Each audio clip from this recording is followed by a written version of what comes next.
Shalom and welcome to Life Lessons. Today we are in the 18th segment since we began Life Lessons from the beginning of the Chumash of the 5 books of Moses, from beginning of Genesis, and now we're in Exodus. So here's something very interesting about number 18. Number 18 in Hebrew and in Judaism is a special number because the letters in the numbers are equivalent also to the letters. So the alphabet in Hebrew, the first letter that it is an aleph, that's 1. The second letter that is a bet, that it is 2. So 18, that's chai. Chai, number 18, chai, that means life, to live. So number 18 has a very important significance. That's why you'll see a lot of people when they donate, they do things in chai. And you have these chai clubs. We have a chai club, for example, where people donate 18 a month, 2 times 18, 3 times 18. And you'll see in many Jewish places the idea of chai. People also wear on the necklace that has chai, has the letter chet and the yud, that this is chai. So chai has an important significance, that this is the idea of life. What is the idea of life? The idea of life is that we know that everything comes from the Almighty and God created everything. But when we say chai, to live, means God wants from us that we should live. We should live and we should do the right thing. But when we should do the right thing, a lot of times, maybe some of us may think, well, I'm stuck. I feel like it's a burden. And I have no choice. And I'm not so happy about it. And what should I do? That's the way I was brought up. I wish I could run away from this whole thing. God forbid. But God wants us to live. Yes, I command it, but enjoy the commandment. Do it with a smile. That's the idea of chai. Now, interesting, the letter before chai, the number before 18 is 17. 17 also has an interesting significance. 17 in Hebrew is tov. Tov means good. Tov has the letter tet, that is the numerical equivalent of 9, a vav, that is equivalent of 6, and bet, 2. So together it makes 17. So the equivalent of 17 in Hebrew means tov, good. So here we're talking about the idea of good and the idea of life. They both wonderful things. However, when we go in to look from a Kabbalistic point of view, from the deeper meaning, from the mystical concepts of the Torah, what does it mean? So here's something very interesting, that even though they're both positive, both very important, but in a way, they represent 2 different ideas. The first idea is of good. Good represents the idea to do things because they're good. But from that point of view in Kabbalah, they tell us, is not so much demanded from the individual to really understand or to really go in deeper and to apply things or to feel the obligation. It's basically, you do it, God said so, don't ask too many questions, that's the way it is. A lot of times when we grow up as we are children and our parents tell us something, and we have the famous question, why? And they will just say, that's the way it is. When you'll get older, you'll understand. So there is such a thing, there's such a concept as we were younger and we were growing up, and some of us are still trying to grow up. We do things because that's the way it is. God said so. Don't need too much explanation. If this is what God wants from us, then if He said so, and this is how it's written in the Bible, in the Torah, then I'm perfectly capable to do it. That's one level. That's when I talk about from the idea of good that is associated with the number 17. However, we see something very interesting. God wanted from us that we should appreciate, we should understand, and therefore we should be excited about what we're doing. Human nature is, many times, that if you do things because that's the way it is, not necessarily too much enthusiasm goes into it. Yes, you got to do it. Yes, I get up in the morning. Yes, I brush my teeth because that's what I do every day. Happens to be I have to eat too. If I'm not going to eat, I won't be able to live. Okay, so I'm going to eat. And life goes on, and you do things, but the excitement are not there, even though you're doing everything right. We're not talking about, God forbid, you're doing something wrong. You're doing things right. However, the excitement is not there. God says, I want you to be excited about what you're doing. You go to work, you should be smiling. People should say, wow, this is a person that worships God, that is connected with the Almighty, and it comes out even in his day-by-day activity. Not only when he's in the house of worship, in synagogue, for example, that's when all of a sudden he gets excited about things. But it's noticeable 24/7, this person represents God on this earth. That's the idea of chai. That's the idea of life. So interesting enough, that comes out in these sections of the Torah. Section 17, that was the last segment, was Parashat Yitro, as known as Jethro, that spoke about the Ten Commandments. This week, this section, Mishpatim, that says the laws. So number one, very interesting. The last section finished up with God on Mount Sinai, gave the Ten Commandments. Okay, it says everyone saw the voices, as I mentioned last time. And Jethro finished with that section. And here it began by saying, and these are the laws you shall set before them. God is telling Moses to tell all the Jewish people. Ve'ela mishpatim, these are the laws. So we went right away from, here's God on Mount Sinai, a revelation, going down now into the details. Into the details, what is demanded from us to do? What is this relationship all about? And it follows all kinds of laws, liabilities, theft, sacrifices, all kinds of things, from the most mundane to even the spiritual. Because when we're dealing about serving God, it comes down in all the details. But the idea of that is, this is what's very interesting. So last section, that this was connected with the idea of 17, the idea with good, represented God's revelation. He came down on Mount Sinai.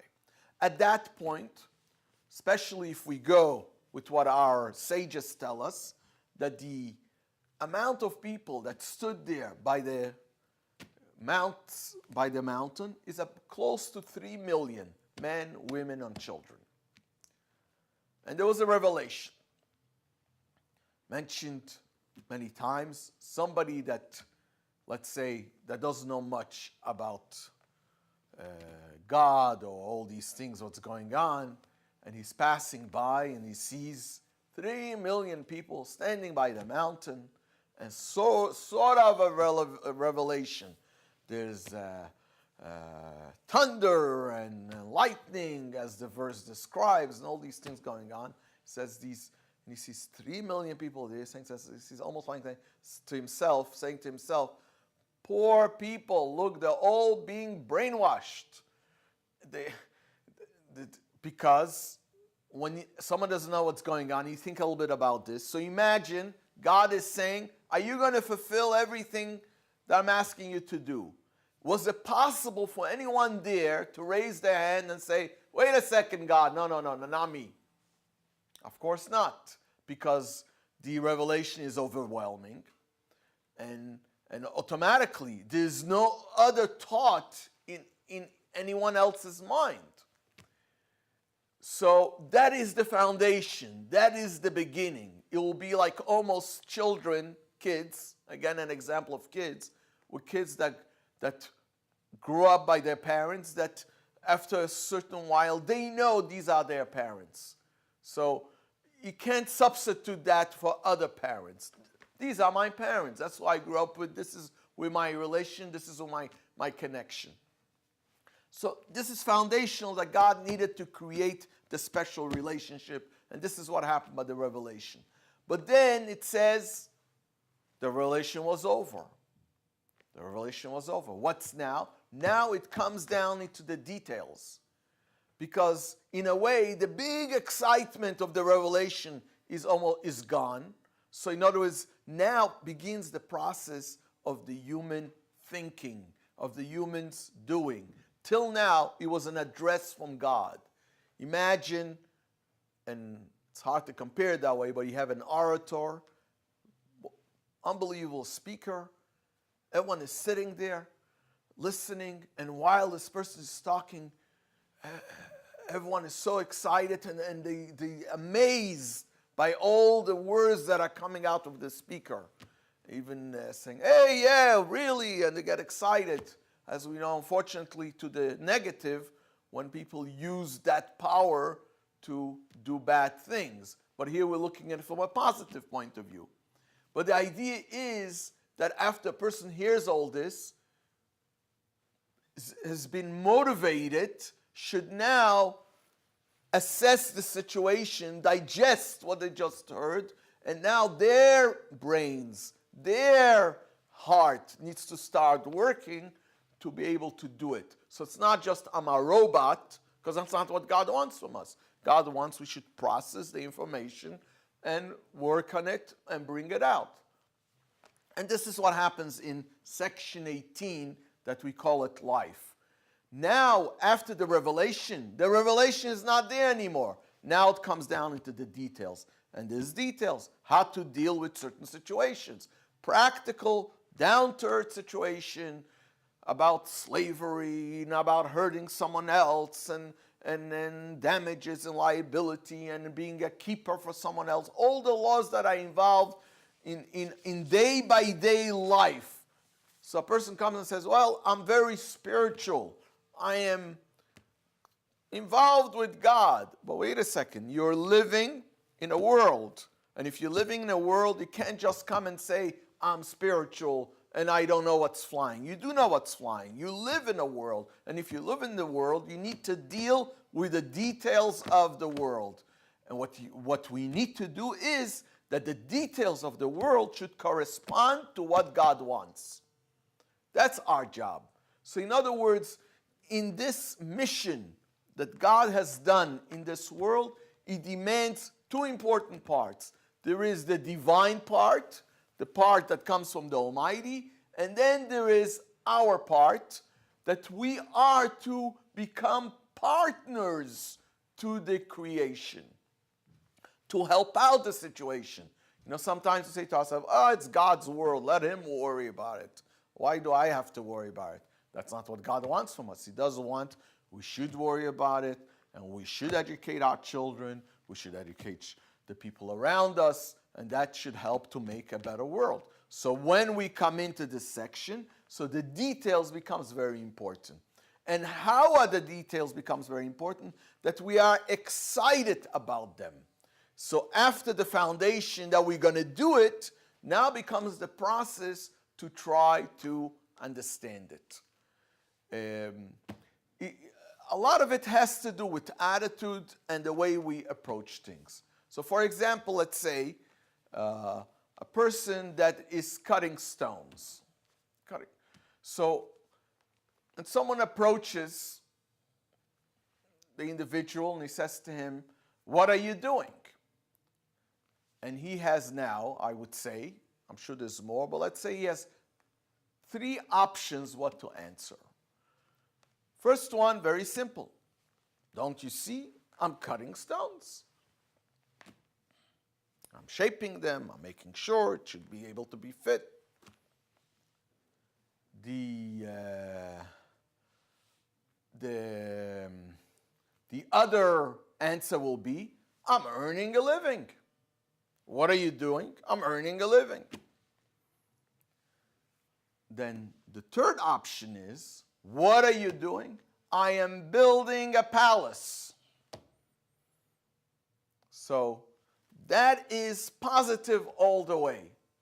The first guy says, I'm just cutting stones here and there. I really I should be in the stock market, who knows what. But what can I do? I ended up here cutting stones. The other guy found a better way to say, I'm earning a living, but still a little bit embarrassed about what he's doing. Could have been a better job. But the positive and the one that's motivated and the one that looks on things, if this is what am I doing, so this is part of making this world a better world. What are you doing? I am building a palace. So that all that depends. What's our approach? How are we looking on things? So therefore we find something interesting.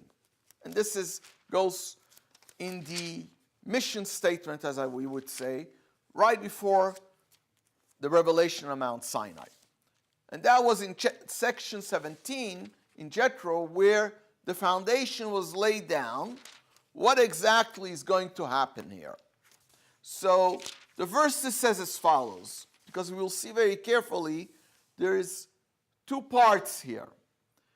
First thing God says like this, and if you would listen to my voice, and you would keep my covenant, Shamoa tishmeu bekoli. So there is, our sages tell us, there's two things here, and as explained before, become very important. First thing is, if you listen to me, that's the first thing. Then there's another thing, to keep my covenant. You could listen to God and not necessarily to be involved in a covenant.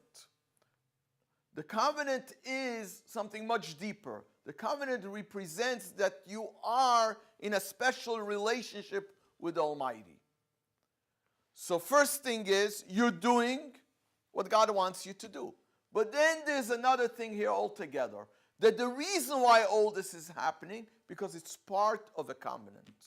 What is the difference in, as we would say in practical terms, between these two? Is in a simple way of looking on it, one will be God's part and one will be our part. When it comes and say, God says, would you listen to me? That's all comes from God. So from that point of view, it doesn't make a difference. What is it? Whatever God said, God wants you should listen. So the role of the person down here, it's not so important. It could be Mr. So-and-so, or she, or he, whoever it's out there, as long as they're doing what they're supposed to be doing. Details not necessarily are so important here. The bottom line is you're doing because God said so. Then comes part 2. And you should keep my covenant. To keep my covenant, there is another side here, and that's the individual down here. That the individual down here, when he's fulfilling God's commandment, she or him realizes that they are part of a bigger picture. They are part of this covenant that God wants it should happen. So one represents, if it's just to listen to God, so then it's all actions from the Almighty. If becomes here also our part, so then there are special ritual things that we do to connect to this covenant. So we see something very interesting. End of section 17, Jethro spoke about the 10 Commandments. Then we know Moses came up on the mountain a day afterward. He went down, and then God called him up, and he was there for 40 days, 40 nights, stayed on Mount Sinai, and God taught him all the details. That's what happened 40 days following the revelation. So section 18, Mishpatim, the laws, that's what happens. It begins with all these details. Interesting enough, when we come to the end of this section, and this will be chapter 24, all of a sudden, it's almost, you pause here because the verse says, and to Moses, God said, come up. And it starts recounting again the details of the revelation. So it's going back to what happened the section before. And specifically, when we go back and we look, when it spoke about the first time of the revelation, it didn't go into so much details. It just said things in general. Here, all of a sudden, it's going more in details, but what? The part that the Jewish people did. They took on themselves and they said that everything God said they will do. They did sacrifices. So in other words, there's actions that comes from the people. And the question that becomes, why couldn't all be in one section? When you talk about the revelation, speak about everything that happened by the revelation. Don't divide it. And then when you're talking about what happened the 40 days later, do it all at once. Why is here divided into two? But based on what was explained till now, comes out very beautiful. Because there's two parts to this revelation. There is the part to revelation that it's only from God, divine, and then there's the part where it's expected what the human being should do, the covenant. So therefore, when we look in section Itro, what we call 17, connected to the idea of good, if you look very carefully on the languages, it says, and God descended on Mount Sinai. So it's talking about God descended from on Mount Sinai. And then God spoke. God spoke and said these 10 commandments. So it is basically almost, if you read it without knowing the later sections, like almost, I really, doesn't matter at this point what's the feeling of the people. What's important now is what God wants. God says, this is what I want should happen. And then continues with the details. Besides the 10 commandments, what are the details? So that's the beginning of section 18 about the details of the laws. When it concluded with that, it goes back now to the second important part of the revelation, the covenant. So if we look something very interesting on chapter 24, how does the verse start? And to Moses, God says, come up. It's not God is coming on Mount Sinai from above. No, the people below that Moses represents, they are now becoming important in this discussion. So to Moses he says, come up. And then Moses comes and he tells the people what God says.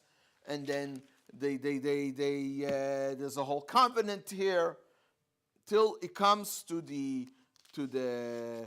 a very important point here, that what happens here. This is verse 7. It says as follows. He took the book of the covenant and read it aloud so the people could hear. And they said, we will do and we will hear everything. It's an interesting language. We will do and we will try to understand. So it's interesting what he's saying over here. The first thing they said, we will do. And then we will try to understand everything that God is saying. Because there's two parts to here, to doing it. One is to do it because God said so. But then when it comes to the part of the covenant, God wants, we should have a feeling. We should be excited about it. Because that's what the covenant is. The covenant is not from one is overpowering the other. Covenant is to bring everyone together, that everyone should feel excited about this plan of God, about this revelation of God. So therefore we say now to the Almighty, and we will try to understand it in our intellect, in our emotions, that we should be excited about what we are doing. So that's what's important. That's what's important here. And that's the reason how it got divided that way. So first, again, it tells us the revelation from above. And that's step number one. This has to be step number one. Because for each one of us, the same as we are children, and when we are growing up, our parents did not sit down to try to explain us everything, because it wouldn't have worked that way. They just tell us that's the way it is. Do not cross the street by yourself. And things like this. Look around. They don't have to go into too many explanations. As you grow up and you start to understand, then you're understanding what was the logic behind all these things that they told us. Or sometimes our parents will tell us, these are the friends you should hang around with. Those, please stay away from them. And sometimes we're very upset and we don't understand it, to the point that sometimes we want to rebel. But when we mature and we understand, we see how right they were. So therefore, in short, as we're concluding here, segment 18, the idea of chai, to live, that we should live, and the idea is we should respond to the revelation from God by doing the covenant with excitement, because that's what it's all about, because we work on understanding and doing it. Shalom, and thank you.